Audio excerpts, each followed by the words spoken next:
Bonjour à tous. Je vous propose aujourd'hui une nouvelle guidance, cette fois-ci émotionnelle, affective, sentimentale. Et j'ai prétiré les cartes. J'ai senti le besoin de vous les montrer parce que ce sont des images très parlantes. Donc, je vous souhaite un bon visionnage et surtout, faites confiance à votre intuition, laissez-vous porter. Si ça résonne, c'est qu'il y a quelque chose pour vous. Si cette vibration d'aujourd'hui, dans cette vidéo que vous regardez, ne résonne pas du tout, vous ne vous retrouvez pas du tout dans ce que je vous raconte, c'est que c'est pas du tout votre énergie et donc cette guidance n'est pas pour vous aujourd'hui. Voilà, donc pour ceux qui ne me connaissent pas, je suis Carmen, coach intuitive. Je travaille essentiellement en lien transgénérationnel et j'aime beaucoup faire cette lecture énergétique parce que ça permet de poser des mots sur des états d'être, des états qu'on vit, parfois contractants et qui nous aident à cheminer. Voilà. Alors, pour commencer, l'énergie générale de ce tirage, c'est le monde. Alors, regardez. Le monde, c'est la dernière carte avant du tarot, la dernière carte avant un nouveau cycle. Et c'est également l'accomplissement, mais également la clôture d'un nouveau cycle. Quand vous voyez cette femme, elle est couronnée de laurier. Mais en même temps, le monde peut être aussi enfermant. C'est-à-dire qu'on est arrivé à une certaine maturité, on est arrivé au bout d'un cycle. Et ce cycle a besoin de se renouveler, de redémarrer. Et on peut également, par le monde, alors qu'on a tous les atouts entre nos mains, se sentir parfois contracté, parfois enfermé, parfois pris en étau, justement, par ses propres sécurités que nous avons mis tant de temps et tant d'énergie à construire. Voilà. Donc, vous avez peut-être ce sentiment d'être dans un confort, mais également ce pressentiment qu'il y a absolument besoin de passer à une autre étape. Bon, ben voilà, c'est la machine à café qui est en train de s'éteindre et qui est en train de confirmer que ça y est, on nous sonne les cloches pour passer à autre chose. Alors, qu'est-ce que ça veut dire plus concrètement? Je vais la mettre là comme ça, mais je vais cacher les petits anges, c'est dommage. Bon, je sais pas comment la mettre. Je vais la laisser. J'aurais bien aimé la mettre comme ça. Hop. Bon, elle ne veut pas rester debout. Je vais la mettre allongée. Donc, il y a un nouveau cycle qui est en train de changer. Bon, et pour cause. Regardez.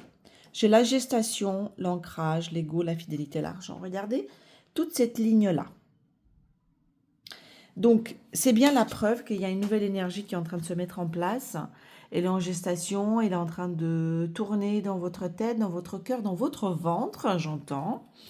Et alors, la gestation ici, pour moi, elle est symbolique. Hein. Je n'entends pas du tout ce qui se rattache réellement à l'enfant.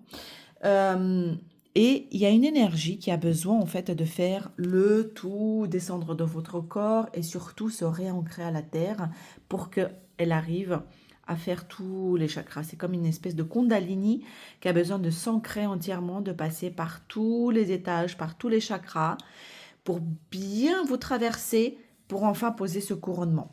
Mais pour le moment, il y a une impossibilité de voir clair. Alors, j'entends que c'est très abstrait, hein, ce que je dis, mais c'est pour ça. Laissez-vous porter par les sons et surtout la résonance de mes mots et voir comment ça vient travailler, vraiment, ça vient vous chercher dans votre vie actuelle. En revanche, il y a euh, il y a un vrai travail sur l'ego. Alors, qu'est-ce que c'est l'ego? Vous voyez cette femme qui a les yeux fermés. L'ego, c'est celui qui va nous dire, qui va être dans le jugement, celui qui va être dans les peurs, celui qui va être dans... Surtout, tu as besoin de t'affirmer, surtout plus que l'autre. Alors, dans le couple, c'est difficile, hein, on sait très bien hein, de savoir comment exister tout en laissant la possibilité à l'autre d'exister et offrir à la troisième entité suffisamment d'espace, donc à la troisième entité qu'est le couple, réellement bah, son existence. Hein.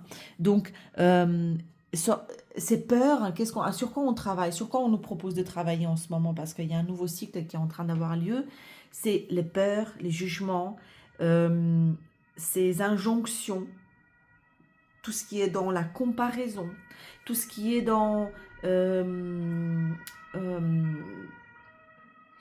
ce truc de j'ai besoin de m'affirmer, moi, au détriment de l'autre. D'accord? Donc, il y a vraiment cet ego qui est en train d'être au milieu de ce tirage et surtout qui empêche finalement le troisième œil, qui empêche l'intuition, qui empêche la voix vraiment de l'âme profonde.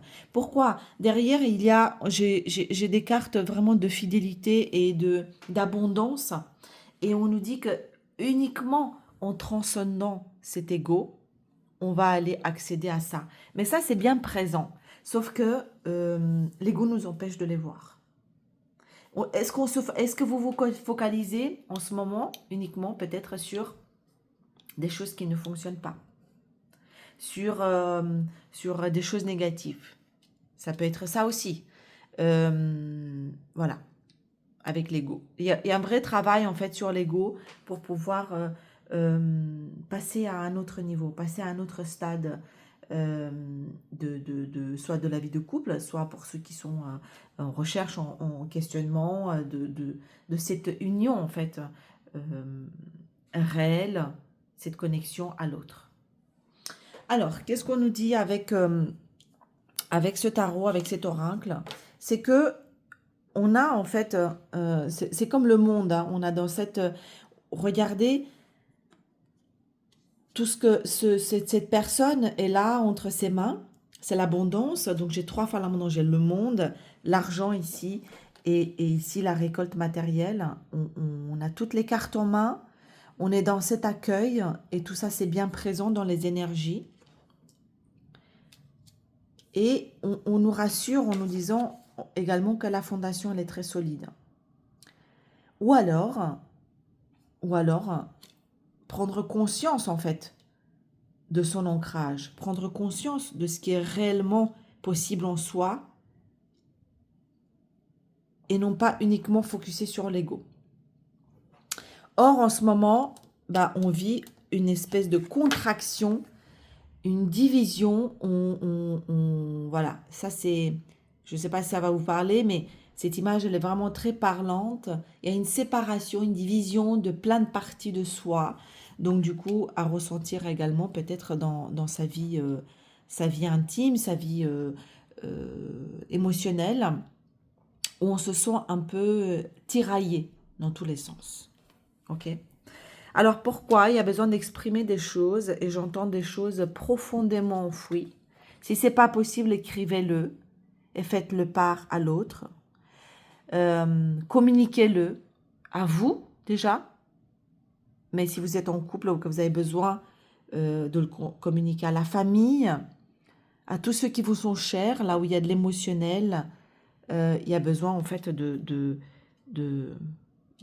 dire des choses, de dire ce qui se passe, de les poser, de les envoyer à l'univers, de les verbaliser. Pour qu'ensuite, en fait, vous avez la célébration. Donc, il y a quand même de la joie. C'est transcender, en fait, ça pour accéder à la joie. Mais la joie, elle est vraiment présente. C'est juste qu'il y a une impossibilité d'y accéder tout de suite, maintenant. OK ? Ensuite, j'ai tiré une carte avec cet oracle qui est très, très spécifique et qui, par moments, moi, je le trouve très dérangeant. Regardez, le tarot des rêves de Gaïa. Et j'ai tiré cette carte qui est le ciel et la terre. Je vais vous lire hein, ce que ça dit. C'est une carte qui parle de... Les phrases clés sont « La séparation est une illusion. Se centrer, s'aligner. Vous êtes un être spirituel dans un corps physique. Faites l'expérience de la vie, apprenez cette expérience. Quand vous blessez la planète, c'est l'humanité que vous blessez. L'ordinaire est magique et la magie est ordinaire. Le 11 de terre le 11 de terre nous invite à voir dans l'ordinaire de la magie. On peut dire que l'ordinaire est magique et que la magie est tout à fait ordinaire. Créer de la magie est simplement un processus de concentrer son énergie sur une intention créatrice, de l'addition d'une série de chiffres à la confection d'un bon dîner pour des amis. C'est un acte de magie. Le plan matériel se définit comme le monde physique où nous vivons et le plan immatériel comme celui qui nous est invisible. Le 11 de terre aborde l'importance de les voir comme faisant partie d'un ensemble unique. Cette carte, en fait, elle nous invite à intégrer toutes les parties, tout ce que nous vivons, à les intégrer en nous. Et nous invite à connecter à la puissance créatrice qui est entre nous et surtout de prendre conscience qu'il n'y a pas de division, il n'y a pas de séparation, tout est un. Et c'est là la difficulté peut-être en ce moment que vous abordez avec l'ego et c'est ce bouleversement. Cette carte, c'est une réunification en fait de tout ça et de l'acceptation en fait de toutes ces parties comme faisant partie de tout. Et non pas se focuser uniquement sur des parties parce que c'est là qui crée, c'est là qui est créée la douleur, la souffrance. Voilà, donc tout est un et juste intégrer tout ça comme étant partie d'un tout, comme faisant partie d'un tout. Ces contractions, comme de la magie et se dire que nous sommes des êtres de création et que nous avons ce pouvoir en fait de transcender, en transcendant tout ça, aller vers ce qui est juste, ce qui est bon, accéder à la joie et prendre cette décision de transcender justement ces contractions. Bon, voilà. C'est un peu abstrait, mais c'est fait un peu exprès pour que vous voyez comment ça résonne justement en vous et en ce qui est propre à votre situation. Alors, et pour terminer, j'ai la clarté, encore une fois, vous voyez. La lucidité vous permet de voir au-delà de l'apparente réalité, alors tout devient clair. Surtout, regardez au-delà des illusions qui sont créées par le mental, par l'ego donc. Parce que j'en ai demandé une, il y en a 3 qui sont tombées. La transmutation, c'est le moment de compter sur votre guérisseur intérieur, donc vraiment se focaliser sur la partie lumineuse qui est en vous, parce que c'est aussi uniquement à travers ce filtre que vous allez voir la réalité. Et l'intuition, votre intuition vous souffle des messages, suivez les conseils. Voilà, chers amis.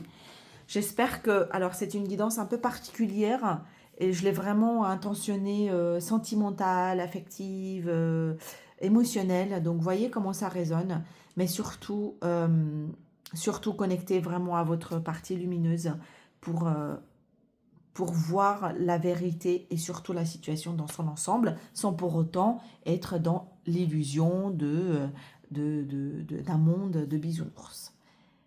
Mais ni pour autant être dans cette séparation en disant que ça doit simplement être comme ci ou comme ça.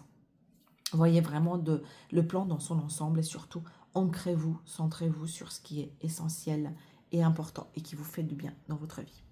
Voilà, je vous fais plein de bisous et je vous dis à très bientôt. Bye bye.